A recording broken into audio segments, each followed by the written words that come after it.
শীত পড়ুক বা না পড়ুক, শীতের সবজিতে কিন্তু সারা বাজার ভরে গেছে। আর তাই আজ আমি নিয়ে চলে এসেছি শীতকালীন সবজি ফুলকপির একদম স্বাদ মুখে লেগে থাকার মতো দুর্দান্ত এক নিরামিষ রেসিপি, যেটা গরম ভাতের সাথে থাকলে এক থালা ভাত শুধু এটা দিয়েই চেটেপুটে খাওয়া হয়ে যাবে। আর বানানোর পদ্ধতিও খুবই সহজ। বাড়িতে থাকা একদম সাধারণ কিছু ঘরোয়া মশলা দিয়ে এটা তৈরিও করে ফেলতে পারবেন। তো রান্নাটা তৈরি করার জন্য প্রথমেই আমি এখানে একটা ফুলকপি নিয়ে নিয়েছি, তবে পুরো ফুলকপিটাই আমি রান্না করব না, অল্প একটু ফুলকপি রেখে দিয়েছি। এবার ফুলকপিগুলোকে দেখুন এই রকম একটু ছোট ছোট টুকরো করে কেটে নিচ্ছি। দেখুন ঠিক এই রকম সাইজ মতো করে ফুলকপিগুলোকে কেটে নিয়েছি। এবার এখানে একটা পাত্রের মধ্যে একদম ফুটন্ত গরম জল নিয়ে নিলাম। এবার এই জলের মধ্যে হাফ চামচ মতো লবণ দিয়ে ভালোভাবে মিশিয়ে নিচ্ছি। মিশিয়ে নিয়ে এবার এর মধ্যে কেটে ধুয়ে রাখা ফুলকপিগুলো দিয়ে দিলাম। ফুলকপিগুলো দিয়ে একদম দেখুন যাতে করে ফুলকপিগুলো জলের মধ্যে ডুবে থাকে, তো একটু মিশিয়ে নিলাম। এবার এটাকে এইভাবে 7-8 মিনিট মতো রেখে দেব।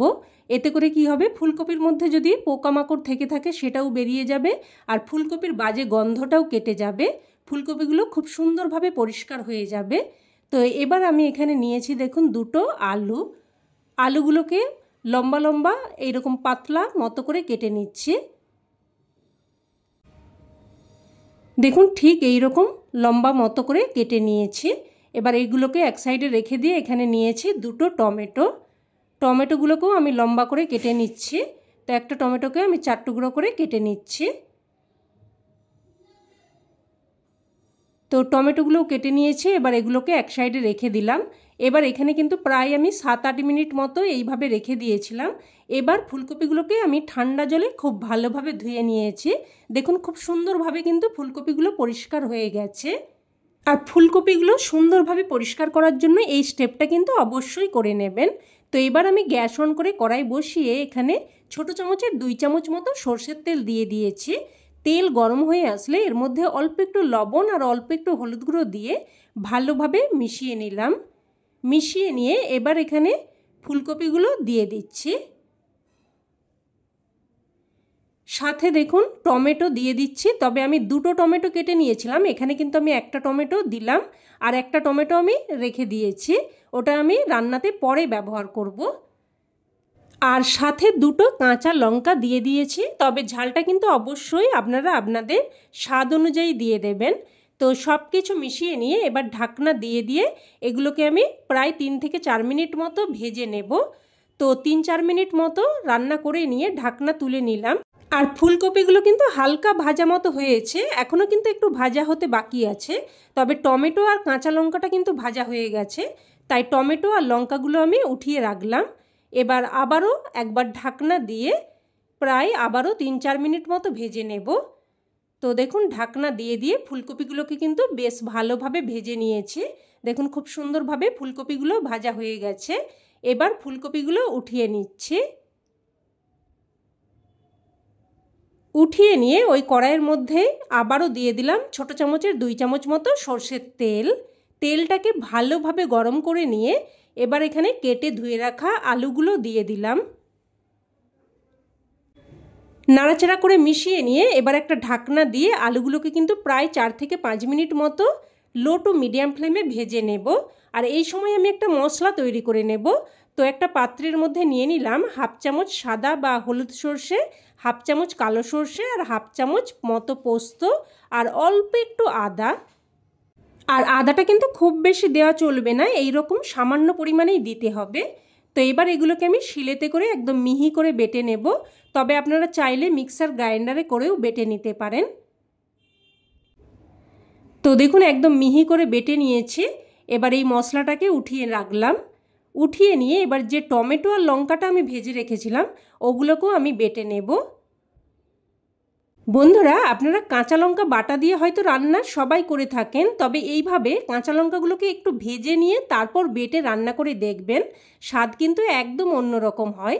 তো টমেটো আর লঙ্কাটাকেও আমি বেটে নিলাম। তো দেখুন মশলাটা আমি রেডি করে নিয়েছি। এবার এদিকে প্রায় 4-5 মিনিট মতো লো টু মিডিয়াম ফ্লেমে ঢাকনা দিয়ে দিয়ে আলুগুলোকে ভেজে নিয়েছি। দেখুন আলুগুলো কিন্তু খুব সুন্দরভাবে ভাজা হয়ে গেছে। আর আলুগুলোকে কিন্তু ঠিক এইরকমভাবেই ভেজে নিতে হবে যাতে আলুর প্রায় 60% মতো সেদ্ধ হয়ে যায়। তো আলুগুলো উঠিয়ে নিলাম। এবার ওই তেলের মধ্যে ফোড়নে দিয়ে দিলাম 1/2 চামচ গোটা জিরে আর একটা শুকনো লঙ্কাকে 2 টুকরো করে দিয়েছি। এবার ফোড়নটাকে নাড়াচাড়া করে কয়েক সেকেন্ড ভেজে নিলাম। ফোড়নটা ভেজে নিয়ে এবার এখানে আমি আগে থেকে তৈরি করে রাখা মশলাটা দিয়ে দিলাম। মশলার বাটি ধুয়ে অল্প একটু জলও দিয়ে দিলাম। দিয়ে দিলাম স্বাদ অনুযায়ী লবণ, 1/2 চামচ মতো হলুদ গুঁড়ো আর 1/2 চামচের থেকে একটু কম কাশ্মীরি লঙ্কার গুঁড়ো। আর এই লঙ্কার গুঁড়োতে কিন্তু তরকারির কালারটা সুন্দর আসবে, তবে ঝাল বেশি হবে না। তাই আপনারা চাইলে কাশ্মীরি লঙ্কার গুঁড়োটা বাদ দিয়েও রান্নাটা করতে পারেন। তো ঢাকনা দিয়ে দিয়ে মশলাটাকে আমি খুব সুন্দরভাবে দেখুন কষিয়ে নিয়েছি। মশলা থেকে একদম তেল সেপারেট হয়ে গেছে। এবার এখানে ভেজে রাখা আলু আর ভেজে রাখা ফুলকপি দিয়ে দিচ্ছি। আর সাথে পাত্রটা ধুয়ে অল্প একটু জলও দিয়ে দিলাম। এবার সব কিছু নাড়াচাড়া করে ভালোভাবে মিশিয়ে নেব। ভালোভাবে মিশিয়ে নিয়ে এবার মিডিয়াম ফ্লেমে একটা ঢাকনা দিয়ে দিয়ে মশলার সাথে ফুলকপি আর আলুটাকে বেশ ভালোভাবে কষিয়ে নেব। আর এইভাবে কিন্তু একটু বারবার কষিয়ে নিয়ে রান্নাটা যদি করা হয়, যে কোনো সাধারণ রান্নার স্বাদও কিন্তু একদম অসাধারণ হয়ে যায়। তো দেখুন ঢাকনা দিয়ে দিয়ে ফুলকপি আলুর সাথে মশলাটাকে বেশ সুন্দরভাবে কষিয়ে নিয়েছি। এবার দিয়ে দিলাম এখানে 1 বাটি মতো গরম জল। বন্ধুরা আপনাদেরকে অনুরোধ করব অবশ্যই এইভাবে একবার ফুলকপি আলুর এই রান্নাটা তৈরি করে দেখবেন। একদম কিন্তু স্বাদ মুখে লেগে থাকবে। সব কিছু মিশিয়ে নিয়ে ঝোলটাকে ফুটতে দিলাম। ঝোল ফুটে আসলে এবার একটা ঢাকনা দিয়ে প্রায় 4 থেকে 5 মিনিট মতো মিডিয়াম ফ্লেমে রান্না করে নেব। আর এই সময় কিন্তু আমি একটা মশলা তৈরি করে নেব। তো অন্যদিকের গ্যাস ওভেনে একটা তড়কা প্যান বসিয়ে দিয়ে দিলাম ছোটো চামচের 1/2 চামচ মতো গোটা জিরে আর 1/2 চামচ মতো রাঁধুনি। এবার লো টু মিডিয়াম ফ্লেমে এই জিরে আর রাঁধুনিটাকে নাড়াচাড়া করে ভেজে নেব। মোটামুটি একটুক্ষণ নাড়াচাড়া করলেই দেখবেন মশলাগুলো চিটপিট করে ফুটতে শুরু করবে আর একটা সুন্দর ফ্লেভার বেরোতে শুরু করবে। আর ততক্ষণ অবধিই ভেজে নিতে হবে। তো মশলাটাকে সাথে সাথেই নামিয়ে নিয়ে এবার দেখুন এটাকে গুঁড়ো করে নিয়েছি। এবার এদিকে প্রায় কিন্তু 4-5 মিনিট মতো ঢাকনা দিয়ে রান্না করে নিয়েছি। এবার দেখে নেব ফুলকপি আর আলু ভালোভাবে সেদ্ধ হয়েছে কিনা। তো দেখুন আলু সুন্দরভাবে সেদ্ধ হয়ে গেছে আর ফুলকপিও কিন্তু খুব সুন্দরভাবে সেদ্ধ হয়ে গেছে। এবার এখানে আমি যে একটা টমেটো আগে কেটে রেখে দিয়েছিলাম ওই টমেটোটা দিয়ে দিলাম। এগুলো হালকা সেদ্ধ হয়ে যাবে আর খাওয়ার সময় মুখে পড়বে, খেতে কিন্তু ভীষণই ভালো লাগবে। আর 2টো কাঁচা লঙ্কাকে একটু করে ভেঙে দিয়ে দিলাম আর সাথে ভেজে গুঁড়ো করে রাখা মশলাটাও দিয়ে দিলাম। আর এই মশলাই কিন্তু এই রান্নার স্বাদে একদম অন্য মাত্রা এনে দেবে। এই মশলাটা মেশানোর সময় কিন্তু দারুণ সুন্দর একটা ফ্লেভার বেরিয়েছে। আপনারা যখন রান্নাটা করবেন এটা ফিল করতে পারবেন। তো সব কিছু মিশিয়ে নিয়ে এবার একটা ঢাকনা দিয়ে জাস্ট 2 মিনিট মতো রান্না করে নিয়েছি। এবার এখানে সবশেষে দিয়ে দিচ্ছি কিছু কুচানো ধনেপাতা। কুচানো ধনেপাতাটা দিয়ে ভালোভাবে মিশিয়ে নেব। মিশিয়ে নিয়ে এবার গ্যাসের ফ্লেম বন্ধ করে একটা ঢাকনা দিয়ে স্ট্যান্ডিং টাইমে রেখে দিলেই রান্না কিন্তু একদম তৈরি। এবার এটা গরমাগরম ভাতের সাথে পরিবেশন করুন। খেতে এক কথায় বন্ধুরা জাস্ট ফাটাফাটি লাগে। এই সিজনে অবশ্যই এইভাবে একবার বানিয়ে দেখুন, না হলে কিন্তু এর স্বাদ আপনারা উপলব্ধি করতে পারবেন না।